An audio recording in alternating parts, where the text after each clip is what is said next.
Hello बच्चों, आइए प्रश्न को पढ़ते हैं। प्रथम चतुर्थांश में स्थित वक्रों y बराबर वर्गमूल x, x बराबर 2y प्लस 3 का तथा x अक्ष से सीमाबद्ध क्षेत्रफल है। और यहाँ पर हमें विकल्प दिए गए हैं a, b, c और d, और हमें इनमें से सही विकल्प का पता लगाना है। प्रश्न को हल करेंगे, उसके पहले मुख्य अवधारणा लिखेंगे। तो मुख्य अवधारणा में हम प्रश्न को किस प्रकार हल करेंगे इस बात पे चर्चा करेंगे, और उससे संबंधित यदि सूत्र होगा तो उसे भी लिखेंगे। यहाँ पर हम बात करेंगे परवलय की। y² बराबर 4x, ये परवलय का मानक रूप होता है। और यदि आप इससे संबंधित चित्र बनाते हैं तो इससे संबंधित चित्र कुछ इस प्रकार से बनता है। ये हमारे पास परवलय का समीकरण के संबंधित चित्र हो गया। इसका शीर्ष मूल बिंदु पर होता है। परंतु यदि इसी परवलय में आपको इस प्रकार लिख दिया जाए y बराबर वर्गमूल 4ax, और केवल प्लस चिन्ह का उपयोग किया गया है यहाँ पर, इसका अर्थ यह हुआ कि केवल y का धनात्मक मान हम प्रयोग करेंगे, तो केवल ऊपर वाले भाग की हम इसमें बात करेंगे, नीचे वाला भाग इसमें सम्मिलित नहीं होगा। ये बात आपको समझना है। आइए अब हम प्रश्न को हल करते हैं। तो प्रश्न को हल करें तो सबसे पहले जो हमें वक्र दिया गया है उसकी बात करते हैं। पहला वक्र जो है वो परवलय है। तो परवलय हमें दिया है y बराबर वर्गमूल x। अगर मैं इसका वर्ग कर दूं तो ये इस प्रकार हो जाएगा y² बराबर x। इसे हम समीकरण 1 बना लेंगे।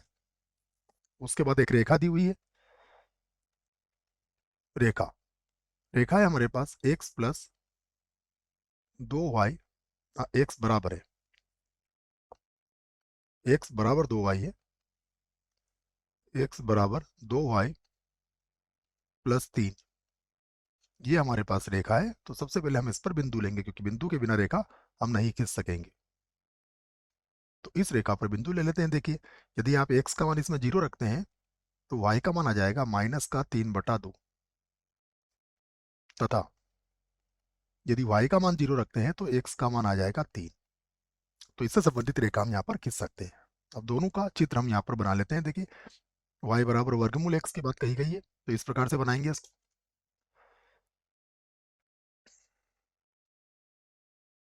ये हमने चित्र बना लिया है इसका। परवलय जो होगा वह कुछ इस प्रकार से होगा। बाकी भाग जो इसका होगा वो केवल हम समझने के लिए बना रहे हैं, क्योंकि ये भाग हमारे काम का नहीं है। उसके बाद रेखा की बात करें तो रेखा पर बिंदु कौन कौन से हैं। पहला बिंदु है x का मान 0, y का मान -3/2। तो y का मान -3/2 यहाँ पर कहीं पर आ जाएगा। x का मान 0 और y का मान -3/2। उसके बाद अगला बिंदु है 3,0। तो अगर 1, 2, 3 लें तो ये कुछ इस प्रकार से हो जाएगा। उसके बाद फिर मैं बिंदु ले लेता हूँ। ये हो गया। तो इस बिंदु को दे देता हूँ मैं 3,0। ये कच्चा चित्र है, याद रखें आप।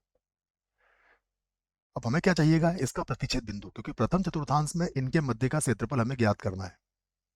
यह क्षेत्रफल हमें ज्ञात करना है जो कि केवल प्रथम चतुर्थांश में होगा।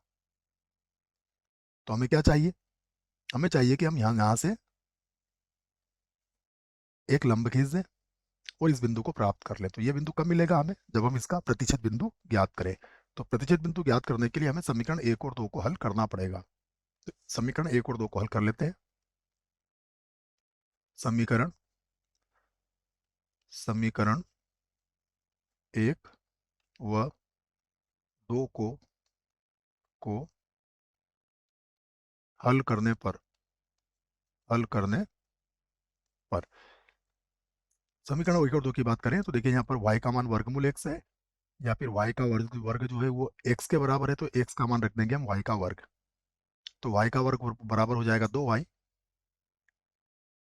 y का वर्ग बराबर हो जाएगा 2y प्लस 3, प्लस का 3, बराबर के इधर ले आते हैं तो y का वर्ग माइनस का 2y माइनस का 3 बराबर 0। अब हम इसके गुणनखंड कर सकते हैं। तो y का वर्ग माइनस का 3y प्लस का 1y। ठीक है, 3 में से 1 घटाएंगे तो कितना बचेगा, केवल माइनस का 2y चाहिए हमें। माइनस का 3 बराबर 0। यहाँ से y -3 यदि y कॉमन लेंगे तो प्लस का 1 y-3, तो यहाँ से आ जाएगा y-3 y+1। तो यहाँ पर हमें y के दो मान मिल जाएंगे। पहला मान मिलेगा y बराबर 3, दूसरा मान हम यहाँ लिख सकते हैं y बराबर -1। ये दो मान हमने लिख लिए हैं।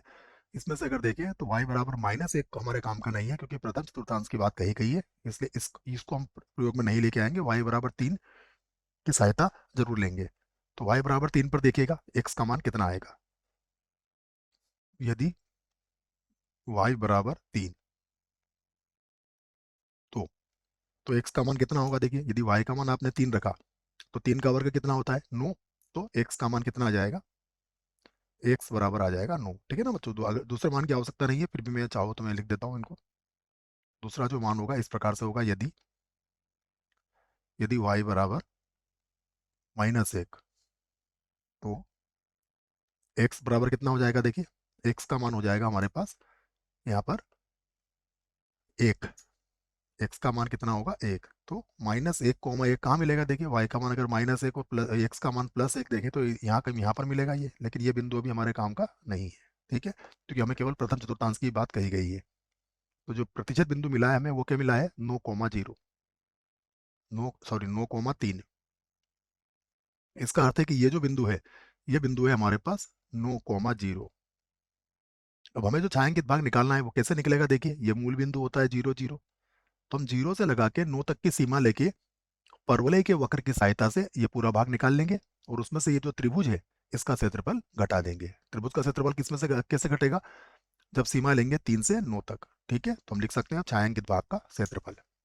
यहां से लिख लेते हैं छायांकित छायांकित भाग का क्षेत्रफल बराबर क्या हो जाएगा। देखिए सबसे पहले सीमा लेंगे हम कितनी, 0 से 9, 0 से 9 तक। यहाँ लिखेंगे y dx माइनस, फिर सीमा कितनी लेंगे 3 से 9 तक, 3 से 9 तक, और यहाँ लिखेंगे y dx। और प्रारंभ में जो y का मान है ये कहाँ से लेंगे हम, समीकरण 1 से। ठीक है ना, यहाँ से y का मान लेंगे हम समीकरण नंबर कहाँ से 1 से। यहाँ लिख सकते हैं आप समीकरण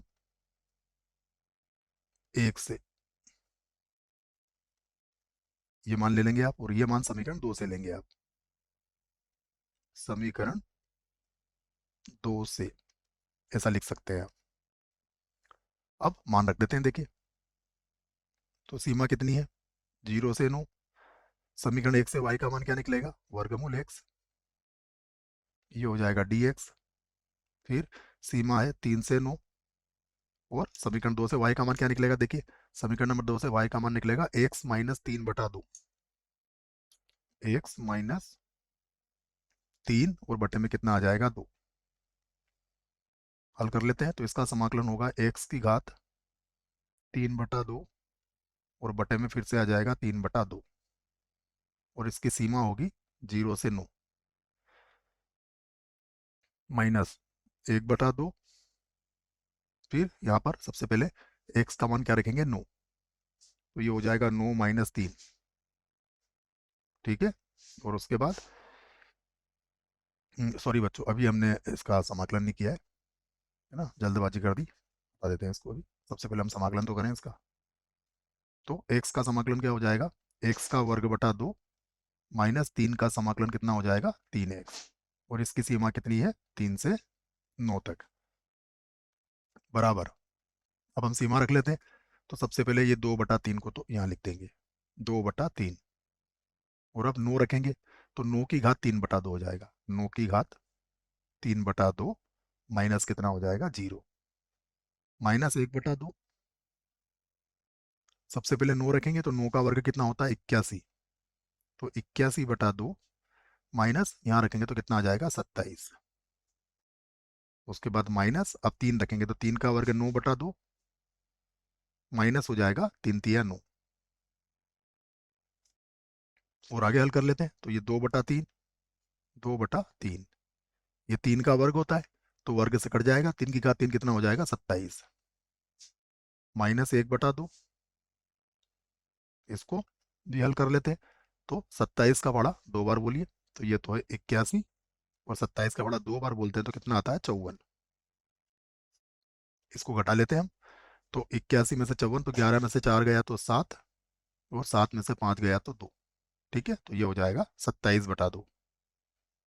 27/2 माइनस, इसे भी हल कर लेते हैं। तो देखिए ये 9/2 है, तो ये हो जाएगा 9 माइनस 18/2, अर्थात -9/2। -9/2 जो कि क्या बन जाएगा, +9/2। तो +9/2 हो गया। 3 से 27 कितनी बार कट जाएगा, 9 बार। तो 2 × 9 हो जाएगा ये। तो बराबर ये हो जाएगा 2 गुणे में आ जाएगा 9। उसके बाद फिर प्लस माइनस है 1/2। इसे हल कर लेते हैं। तो 27 और 9, ये हो जाएगा आपका 36। ठीक है, 27 और 10 37 होगा, 27 और 9 हो जाएगा 36। 36/2, 36/2। तो 9 2 18, माइनस ये हो गया 2 से कट जाएगा 18 बार, और फिर 9 बार। ठीक है, ये 9 चौक, तो ये 18 में से 9 गए, 9 वर्ग इकाई। ये हमारा उत्तर होगा। विकल्प देखते हैं कौन सा विकल्प सही है। तो ये गलत होगा, 9 जो आया है ये हमारा उत्तर आया है। इसका अर्थ क्या हुआ, ये जो विकल्प है ये विकल्प इसका बिल्कुल सही है। आशा करता हूँ बच्चों प्रश्न का उत्तर अच्छे से समझ में आया होगा। धन्यवाद।